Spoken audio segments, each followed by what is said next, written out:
কি একটা অবস্থা! এই ফোনটা দিয়ে কিছুই করা যায় না। দেখ, দাঁড়া, আজকে আমার বাবারে ফোন দিয়ে আমি বইলেনি আমার একটা মোবাইল দরকার, ইমার্জেন্সি। হ্যালো বাবা। হ্যাঁ বাবা, কেমন আছো? তোমাকে আমি অনেক দিন যাবৎ বলতেছি, তুমি আমার একটা মোবাইল কিনে দিতে পারতেছো না।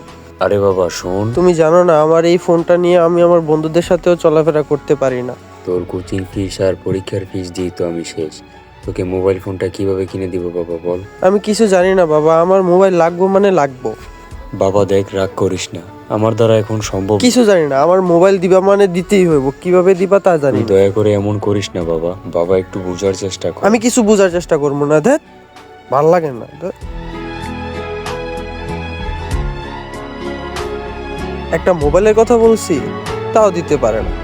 এমন বাবা যেন কেউ না হোক, এমন বাবা আমার লাগবে না। এই পুরান ভার্সনের মোবাইল দিয়ে আমি আর কতদিন চলবো, ভাল লাগে না কিছু। তাদের অভিযোগ তাদের বাবার টাকা নাই,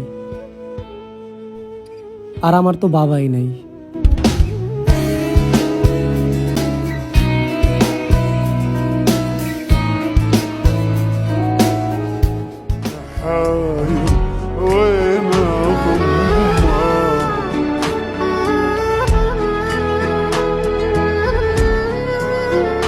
হ্যালো বাবা, আমার কথা শুনতে পাচ্ছ?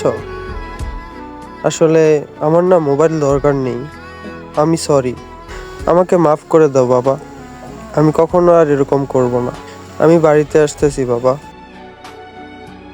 তোমারও যদি মনে হয় তুমি সবকিছু নিয়ে সন্তুষ্টি নয়, তাহলে একবার তুমি তোমার নিচের মানুষজনকে দেখো, যে কিনা রয়েছে তোমার থেকেও খুবই খারাপ অবস্থায়। যাই হোক, আমি আমার তরফ থেকে আলহামদুলিল্লাহ সবকিছুর জন্য আল্লাহর কাছে আমি শুকরিয়া আদায় করছি।